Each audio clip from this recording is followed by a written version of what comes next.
All right, we are live. Good morning, everyone. Welcome to the How Can I Support My Child series. Every child, and I mean every single child, is silently crying for boundaries in their lives. Children thrive when there are boundaries. Human beings thrive when there are boundaries. Now, when we do not have boundaries for our children do not build the ability to control themselves. Discipline becomes an issue.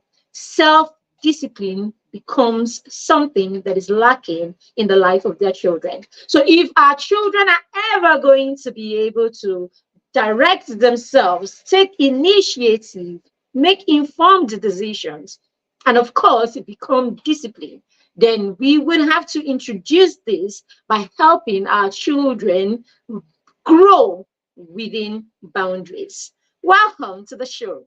My name is Maribeth Chima, and I am the founder of the Parenting Through Mentorship Academy and PTM Resources. I am also the proud matron of the Mastermind Circle, the peer mentorship and accountability group that we run for young children and preteens. Our goal in the Mastermind is to raise children who are disciplined, to raise children who can direct themselves, to raise children who can navigate on their own. If you are with me right now, you're catching the replay. Let me see you in the comments. If this is the first time you are joining me on this show, let me also know in the comments that it's your first time, because we do this from Monday through Friday every week at 8:30 a.m. Yes. And yes, if you are here, just let us know where you are joining us from and what your expectations are. This show is for you if you are a parent of a young child,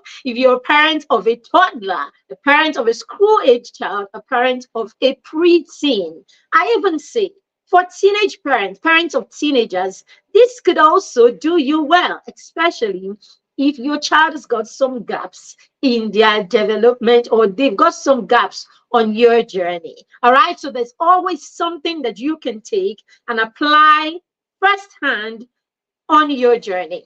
All right.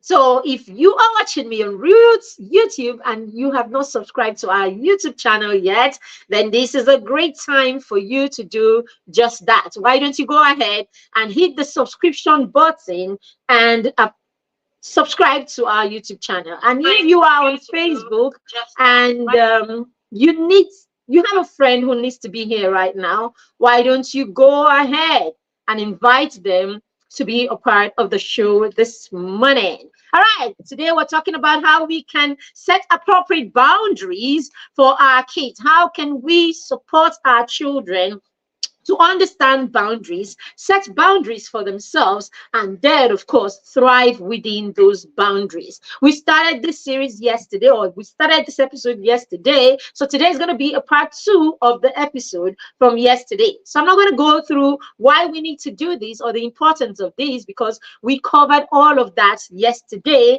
And the show is usually a 15 minutes to 30 minutes show. So there is no need to go back to something that we have dealt with already. So let's jump right in, just where we stopped. Yesterday, we started by helping parents, giving parents, just a second, please.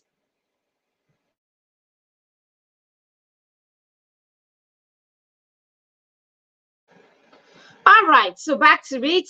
Yesterday we started by, after sharing, the importance, why we need to set boundaries, teach children boundaries and all of that. We went on to give parents tips on how they can teach this to their children. We always will come with tips, because our job is to create solutions for you. We create solutions through webinars, we create solutions in the books, our publications, we create solutions through our courses. So that is why, if you don't have any one of our books, your children are not reading our books, then you need to do something about it. They are missing out, because because our books will help you bond with your children. Our books will help your children learn skills and will help them develop the skills that they need to navigate. The same thing with our programs. Our Mastermind Circle program is such a robust peer mentorship,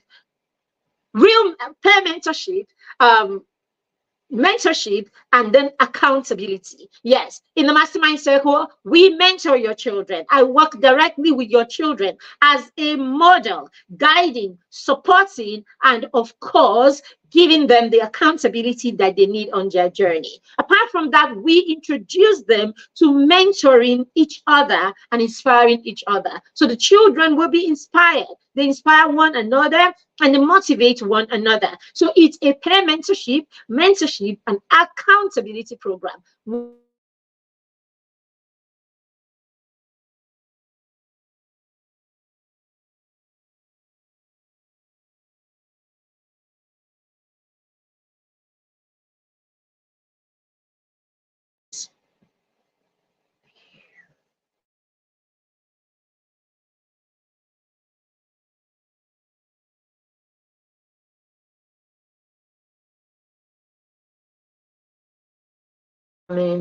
Draggy. All right. I think this should be a better network now. We just switched our network.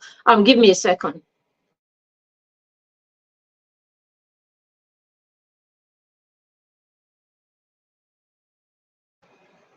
All right, then let's move. All right, so yes, and that's it about the Mastermind Circle. It's a whole year subscription program. So you want to get your child in here so that we are partnering with you, collaborating with you, and together we are helping your child move on the spectrum from a motivation, zero motivation or external motivation to intrinsic motivation, where the child understands the why behind what they have to do, they need to do for themselves, okay? And they begin to do it, understanding and, of course, willingly.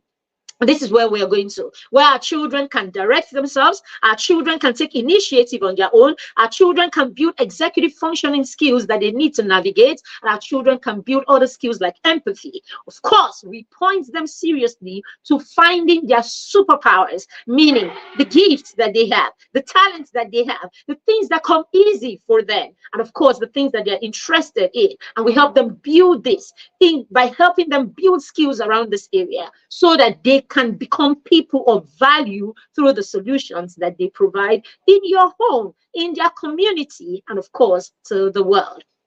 So yes, you want a place where your children can build a solid foundation, then bring them to the Mastermind. We take kids as young as 5 years and 8 months. If at September your child is 5 years and 7 months, we will take them in because at December the child will be 6, and that works for the program. All right, and then we graduate them when they are 14. We send them to other teenage programs where they can go and consolidate on the foundation that we have built with them. All right, consistency is a big thing for us in the Mastermind. So in the Mastermind, it's a daily accountability that we do with the children. So yes, let's go in straight into what we're talking about today and share with you what you can do to help your child understand boundaries, to put boundaries around their lives, and of course, put premium on their lives so that people can actually,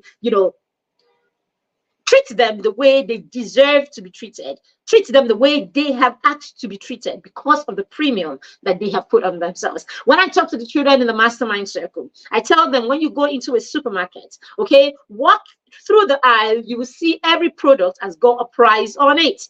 Every product has got a price on it. Now, you cannot, sorry, 1 second, please.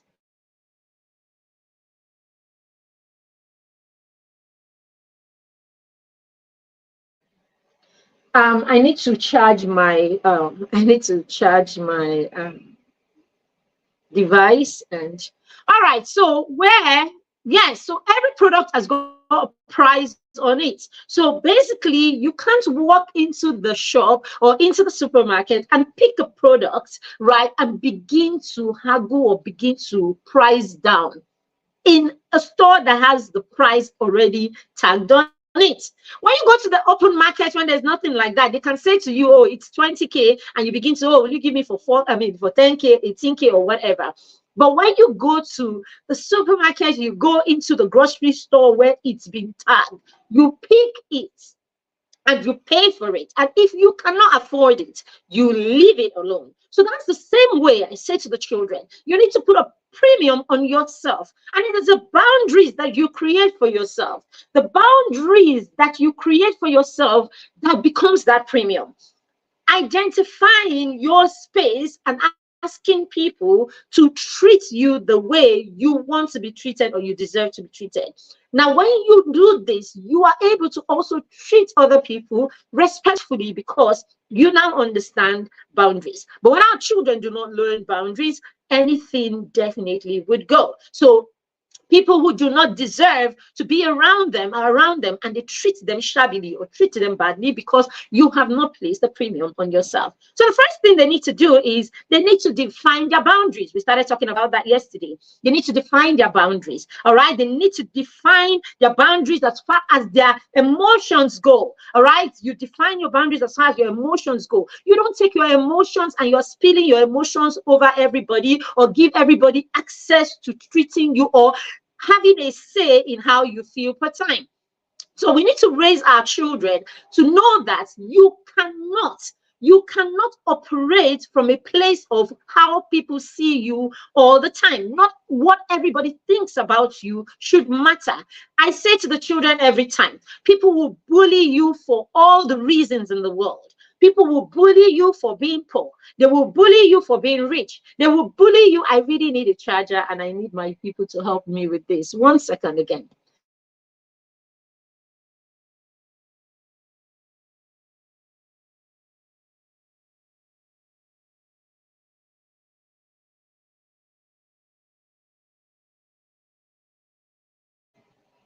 All right, I think we sorted that out. Okay, so yes. So they will bully you for everything possible. People will bully you. I mean, we see how people bully Otedolas children in Nigeria, right? How people will bully them. I mean, you can't even say a word. You come in and you try to say something and they'll be like, oh, go and sit down. Okay, it's because your father has and all of that. Yet you will see other people come up and they'll be like, ah, this one is Ras. This one is this. This one, of course, came from nothing. So people will bully you for everything. They will bully you for doing well. We have children who are focused. We have children who come from homes, right? Who come from homes where values are uplifted and all of that. Yet they find themselves amongst their friends and people laugh at them for being the way that they are, for being upright and all of that. So if we don't say these things, you don't teach your children these things, okay? They will fall for it and they will, sorry, I need to, all right. So if you don't teach your children these things and we don't, help them become strong where their emotions are concerned, what everybody says to your child would matter. So your child will react at every instance where they are trolled, at every instance where someone says something negative about them. So we need to teach our children to create boundaries around their emotions so that not everyone can get to that space where they can make you feel bad or whatever. Okay. And the biggest way to do this is to load up your child as far as their self-esteem goes. When your child has a good size of self-esteem, then they do not seek validation from other people. When their self-esteem is on point, then what people say, they know who they are. They know who you say they are. They know who God says they are. When the children come into the mastermind, one of the first things we do with them, right, is to help them know who they are. So we send them back to their parents to know who they are. And we guide the parents on how to take their children through the journey of understanding who they are. Who are you as a family? It's a big question, one that we take for granted, one that a lot of families do not have answers to. But yes, you need to find out who you are as a family. What do you stand for? What are your vision? What is your identity? What are your values? What are the things that make you tick? What are the things that make you this family that you are? We send the children to do that. Then they come back to us and we make them know who they are as masterminds. You are a torch bearer. All right. That is one of our mantra in the mastermind. You are a torch bearer. You bear the light and you shine the light everywhere you go. So basically, when you come into a place, the atmosphere should change. The energy should change because you are in that space. You are always an example. We say to them, you are a city that is set upon a hill. You cannot be hidden, and your voice will be heard everywhere you find yourself. But your voice is not in the tone, your voice is not in the pitch of your voice. The voice is in the substance in your voice. So we point these children to develop from themselves. So when you open your mouth, substance comes out of your mouth. So this is it. So our children need to know this so that they can put a premium on themselves. Now, this is how we boost them. This is how we make them know who they are. And when a child knows who they are, people do not tell them who they ought to be or who they think they should be. All right? So these are the things.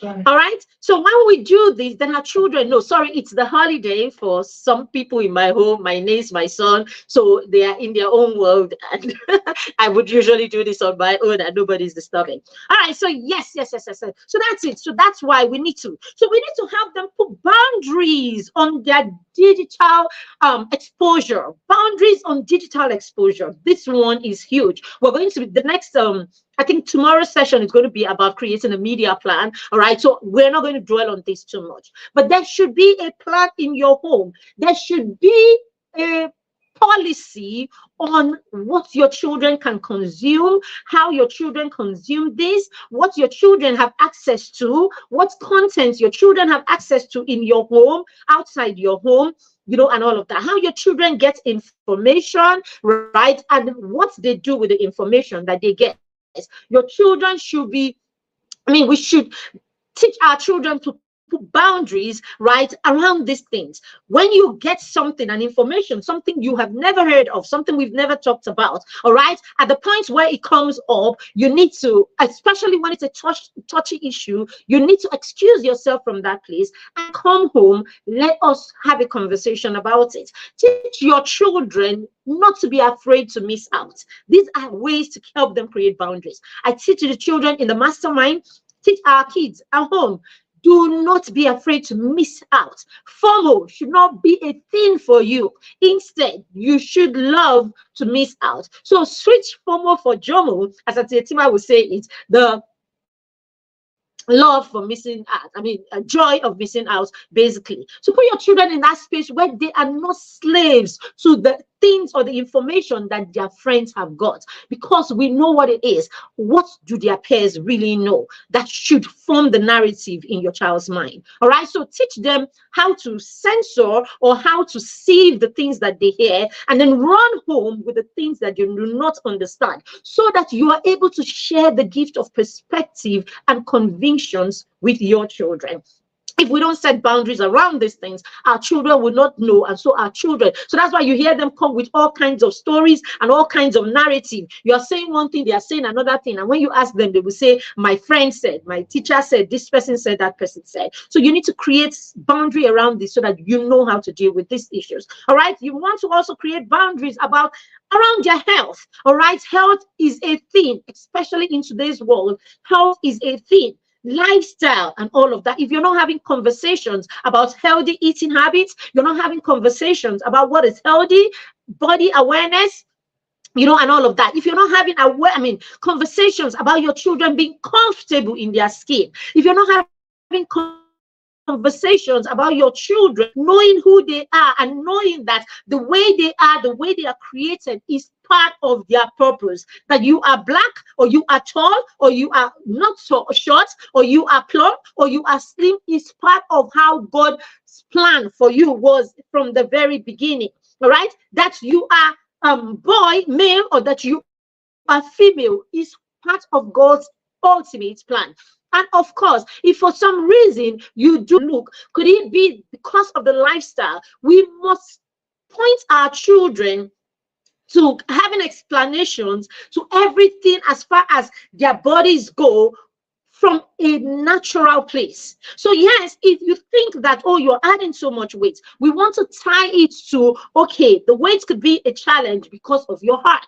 The weight could be a challenge because it's not healthy. So let's look at why it is like this. Could it be your eating habits? Could it be how much portion you take? These are the things, so that you're not body shaming your children and you are not creating unnecessary focus on their weight, their size, and all of these things. If we don't treat or teach these habits. Good morning, Becky. How are you doing? If we don't treat or we don't teach these things, our children will take from outside. They will take from pop culture. They will take from their friends. They will take the narrative that celebrities have put out there for what their body should be like. And this becomes a burden to our children. All right. So we have to help them create boundaries around this, so that your child is so confident, because your child knows, your child is wise about these things. So when their friends are falling for some of these things, you won't find your child there, because your child understands these things from an empowering place. All right. So you must help them create that boundary or boundary around this by introducing them to healthy habits, introducing them to the implications of the things that their friends or their pop culture and all of this is, what is going on out there in the world, basically. So now this also brings us to you. How knowledgeable are you as a parent? Okay, you do not want to assume that your child doesn't hear these things or won't hear these things. Your children are living in this world, this same world where all of this is going on. So you want to understand what's going on. You want to understand the implications. You want to understand the consequences, and you want to have conversations with your children about this, and then create boundaries around it, so that you can have this in your plan as a family. I remember when our son and I had to discuss tattoos. When we were discussing tattoos, I said to him, what do you think about tattoos? What do you feel about tattoos? And everything. I didn't have to preach. I didn't have to say too much about tattoos. On his own, he said, if I love you, for instance, you, mommy, if I love you and all of that, what is wrong with me letting you know that I love you? Why do I have to imprint your name on my body to let you know that I love you? He thinks that it is actually insecurity that will make us go that length. Do you understand? Now, this is not me. This is him by him for him. All right, we have these conversations about, different things that are going on around the children today. Their friends are plaiting their hair. Their friends are coiling their hair. Their friends are having piercings and all of this. If you want to turn it to a gospel message, you may not be able to cut it. You want to turn it to a real conversation where the child has a say, all right, and then you are able to share your convictions about these things. But always draw from the child what the child thinks first. So we want to create these boundaries, all right? Now, when you create this, let the child put it down. Let them put it down, and this becomes something that empowers them. They now know, oh, I made this decision. Recently, in the mastermind circle, we got the children to create a healthy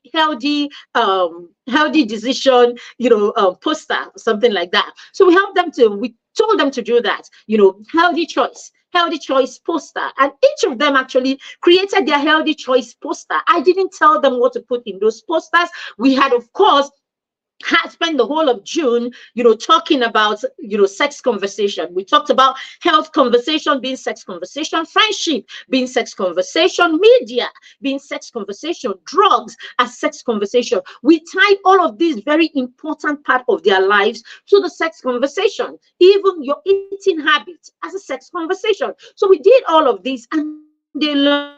And at the end of the day, we're able to say to them, now go and make your own decisions based on the knowledge that you have right now. This is how we help them improve their cognitive ability, their ability to take decisions, make decisions on their own, their ability to actually sit down and, reflect, their ability to do things on their own without them feeling as if we are constantly instructing and lording it over them. All right, it is such an amazing way to get children to that place where the children begin to believe and they begin to trust you. All right, so this is what we did, and it was amazing, the kind of things I had never said the children came up with.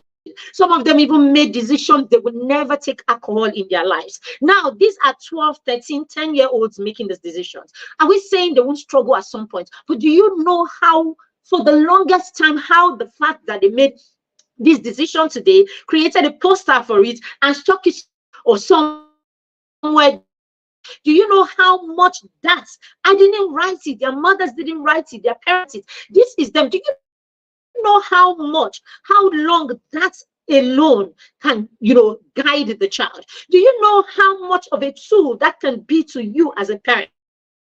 Just simply reminding the child, and pointing the child back to a commitment that they have made. And then if you're a parent that is already teaching the child, your family values, part of your family values being integrity, your word being something that it's powerful. You can't give your word on something and go back on it and all of that. Just that simple way, you will have, you would have put your child in the space where the child can begin to, make plans or create goals for themselves, have plans to achieve those goals, and do it without you having to preach, if you understand what I'm saying. All right. So very, very key. All right. Their personal values and, of course, priorities. I started talking about this also yesterday. Let your children, start. If you do not have a family value as a family, if you don't have values right now, it is time to create values. I said yesterday that many of us in this part of the world think that we have values. Okay, we talk about these things, but when you come down to it,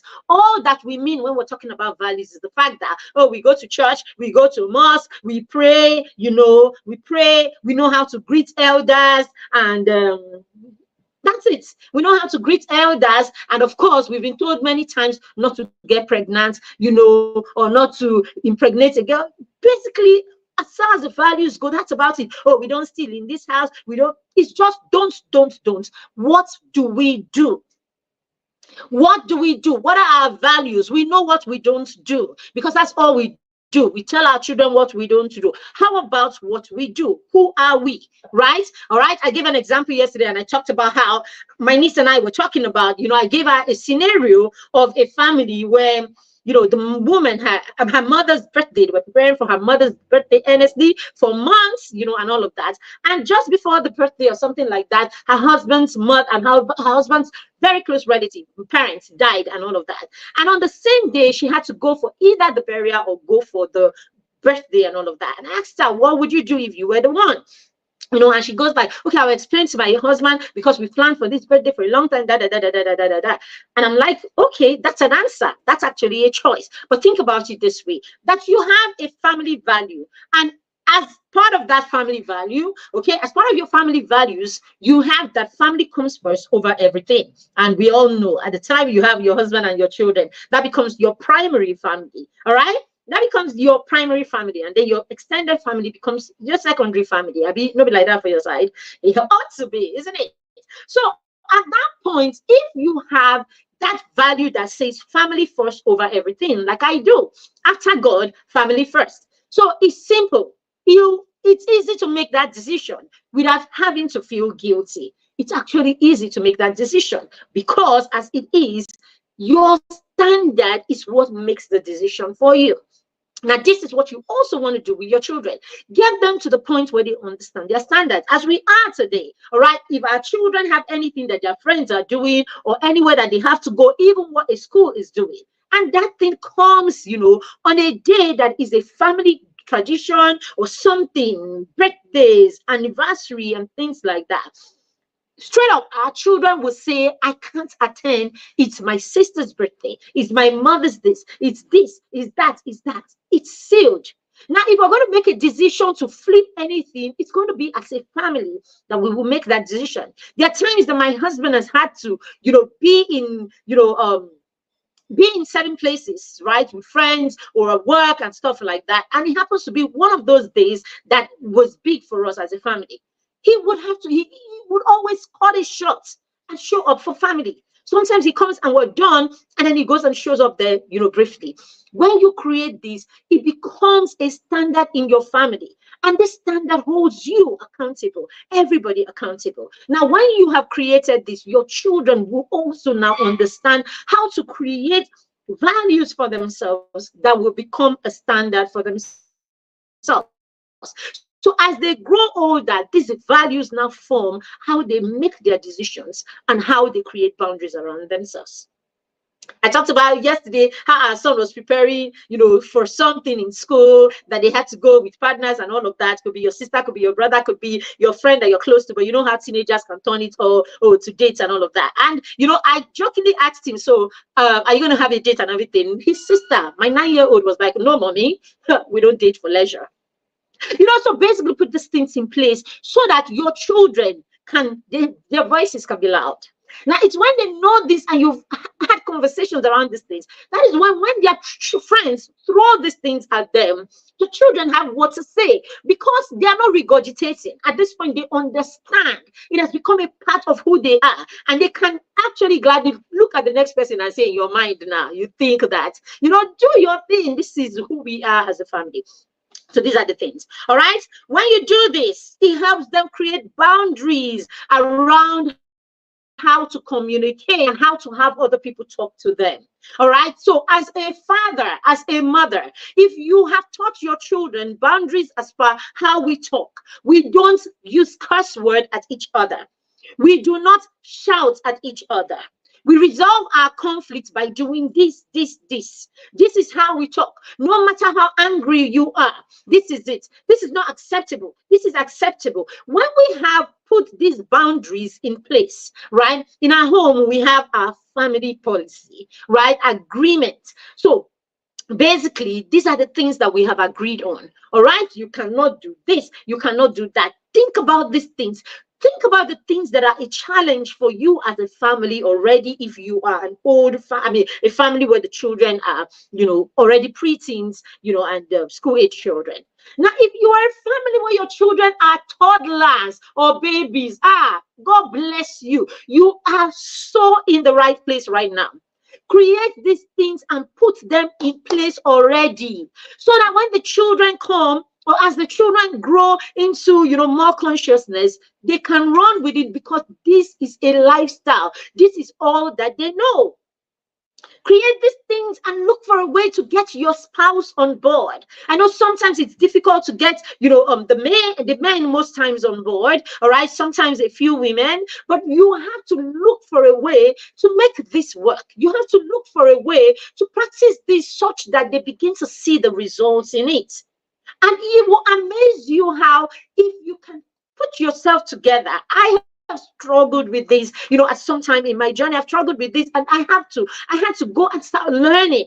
All right. So sometimes it could be your approach, sometimes it could be your ego, it could just be the way you're going about it, as my coach will say. All right. Now you want to put yourself in that space where you understand the benefit of what it is that you now know. Don't allow your ego or allow your overly sized expectations to sabotage it. Take it easy, gently, one day at a time. All right. But what is so important is that you are modeling these things and you are creating these boundaries. Because when you model these things and you create these boundaries, it becomes a part of your children's life. And it forms the boundaries that your children create for themselves and how other people can treat them. So when in your family, this is how we speak. This is how we talk to each other and all of that. Now your child internalizes this. Now when as your children grow, as they are already or they will, as they grow and they find people who are constantly talking, people who do not know how to talk to them or who speak to them in a certain way, they are able to say, no, no, not acceptable. You can't talk to me that way. And so they are able to walk away from people who disrespect them verbally or disrespect them in the way that they talk to them. It's as simple as that. I remember going to the university. Even at this time, I didn't even know too much stuff. I mean, it's not as if I've always been this intentional. It's a journey. We started learning at some point, and we're still learning, and we're still on it. Okay, I remember having my friend, and how we're having normal conversations. You're gisting, and she will go like, fool. Fool. I think it was just very easy for her to call you a fool or an idiot, and I'm sure a lot of you know what we're talking about. Some of you have those kind of friends, some of you have those kind of relationship where people call you idiot, fool, and all of that. Now, for some people, I mean, this is it. Your parents even called you fool, idiot. God, your parents called you all of these things. So it became a language in your home. And so it's really very easy for you to go out there and use that language on the next person. But no, no, no, don't use it on me. I'm not in that space, right? I'm not in that space. Don't use it on me. So if you come and you try to use that, I will let you understand. Nah, nah, it's not doing like that. It's not doing like that. I know how to speak to you kindly, respectfully, and all of that. And I demand that you speak to me kindly and respectfully that same way. So even at the time where I was not intentional enough, I knew, because that language was not used in my home, because my father or my mother didn't have to call me, whether it's jokingly or not, they didn't have to. So I was able to say, it's not working. It's not sitting well with me. I don't feel like I'm having fun when I'm being called an idiot or a fool, And so somehow, she adjusted, and all of that. So that's it. So you're able to create these boundaries only because you have it or you know it. So let your children know through your communication what the boundaries are as per how people can talk to them. We know of people today that every time you are disagreeing, they will raise their voice and they will shout and they will scream. And usually when you talk to them, they will tell you, no, that's how I talk. That's how I talk. If you go back and trace it, it's simply because this is how it has been and this is where they are coming from. Right. So it has reached the point that this has become default, that they do not think that talking sarcastically, or derogatorily, or yelling down at your neck, yelling down at a person is actually disrespectful or that it is hurtful. They don't feel that way because this is what they know. This is what was done to them for the longest, and it's become normal.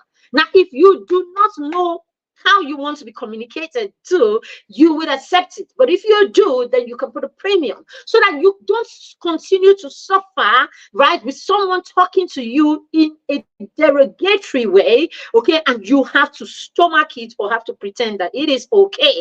So we need to do this for our children. So if you're going to have people call them fool, idiot, and shout and scream at them, let it be accepted and let it be written down in your family. That's it. In this family, we don't have a problem with people calling us idiots, people shouting at us, people, talking at us. We don't have a problem with being treated the way, animals and whatever. Just, do you understand? But if that is not, then teach your children how they should communicate and how they should accept being communicated to. And then the next one is recognizing recognizing other people's boundaries, because they know their own boundaries, because they have boundaries, because they have respect for themselves and they demand to be respected. Then it's easy for them to respect other people. So you see, that way your children are able to form relationships they're able to form relationships that are respectful. They're able to form meaningful relationships where there is empathy, where there is support, where there is respect, where there is all of these things that actually would help them thrive. They're able to form relationships that are productive and effective. Now, when we do this, imagine your child is learning this as a toddler. Your child is learning this as a school-age child and as a preteen. You're able to say to your child, no, we don't talk like that in this home. And so the child adjusts, and then we role play how we talk in this home. And then the next time your child wants to talk to you, that's the same way he talks to you. And then this becomes his way of talking to you. And so when he goes outside, this becomes the way that he talks to other people. And so when someone is talking to him in the way that is not that way, he would say. So that's why we say to fathers, especially, the way you speak to your daughter, the way you act towards your daughter, the things that you do to your daughter, is you giving your daughter permission to accept this, especially from other men, to accept this from men. So we say our husbands, their fathers, are the best model of how they should be treated by any man at all. Same thing for you as a woman. Fathers, the way you talk to your wife, the way you act towards your wife, the way you speak to your wife and act, basically I'm repeating myself, right? The way you do all of this will give your sons permission on how to speak to the women that they encounter. So sometimes when you get into organizations, you are outside, and you see a man that is really nasty, rude, to a woman outside. just know that back at home, his wife is probably getting 5 times that. And where he's coming from, he probably got 10 times that, or he saw 10 times that being done. A lot of the times, we are a reflection of the people who raise us until we make deliberate attempts or intentional attempts to change and unlearn the things that we have learned. Until then, you are a reflection of the people and the environment where you were raised. All right, the last one I am going to talk about is reinforce. You have to reinforce, teach these things and reinforce these things consistently. Teach these things and reinforce these things consistently. Today in the mastermind, in my notes to the children this morning, we're talking about how they can show gratitude. Gratitude every time you have been given a gift. How do you show gratitude to your parents? Learn to write short notes, gratitude notes, thank you notes to your parents, to your people who go out of their way, make sacrifices for you, gifts you, and all of that. Learn to send them gratitude notes. When our children start learning how to do this at 6, tell me how they will not be all very lovey-dovey romantic men when they have wives, when they already have learned these things when they were 6 and 7 and 8 and 10. Tell me how they will not be a full harmony yard wife material when they know how to appreciate the people who go out of their way in their life. Tell me how they will come and sit down and be saying, I want a billionaire and everything. No, they will understand the place of appreciation and understand the place of sacrifice also. Very key. So the things that we do for our children today will reflect in the adults that they are and in the way that they navigate their lives. So you want to raise a teenager who would be a perfect gentleman, an excellent, okay, let me use excellent. There will be an excellent gentleman. You want to raise a daughter that will be an excellent lady. You want to raise children who will go out there and on their own will exude people's, what you call it, will open doors and pathways, open doors for themselves, right, in their connection with people. Do you know that there are people that when other people open their mouth to talk about them, others will stand the character that they embody? And where do you think all of this is coming? From the boundaries that you have taught them at home, from the things that you have taught them at home, from what it is that they exude in their life. All right, if we're not teaching this, then we are not preparing our children for a time in their life where we are not there. We're not even preparing them for a time in their life where we are there, not to talk of a time in their life when we are not there. All right, so I've talked about the mastermind circle over and over again. If you would like your child to join us, you should. If you have a child between 5 years and 7 months, as of September years old, then the mastermind circle is for you. We call the mastermind circle a foundation ground. But what we do in the mastermind is we help you. We partner with you. We are partners with you, dear parents. We partner with you. We collaborate with you to build a solid foundation for your child. We do this through consistency. In the mastermind, it is not a weekly program. It's not a month, it's a daily thing because we understand the power of consistency. We become the second ear of, the second voice in your children's ears apart from you. We become what do you call it? We become the source where your children can go and confirm the things that you are saying to them. Do you know sometimes you say something to your child goes to confirm these things from their friends. What their friends think about it now ends up holding waters more than what you think about it. Now, if you can partner with us, it means that we are strong in your child's ear. They're hearing from you, they're hearing the same thing from us. And so it becomes difficult for their children to completely erase what it is that we are strong about. And because we do this in the most believable way in the mastermind, no shaming, just a lot of convictions and supports, we have children turn around in shortest time and build positive habits. And this is what it is. We drive positive habits in the mastermind. So our new cohort begins on the 1st of September. And so you want to book a slot for your child today by paying 5,000 naira to lock down that slot, because in the mastermind, we can't take beyond a certain number. Why is this? Because it is almost a one-on-one kind of thing. So it's not one of those programs that you will come and you will disappear. We will keep looking for you. The people who come into the mastermind and, are not active are people who, for some reason, are probably going through something in their lives, and after all our follow up and all of that, it's a bit difficult. So we tell them they take a break sometime, and all of that. But parents, it is our responsibility, okay, as parents, to ensure that our children are learning and our children are growing, especially in this period of their life. Let's build a solid foundation. And then after that, the children can begin to run this thing on their own with our support and guidance. Okay, very key.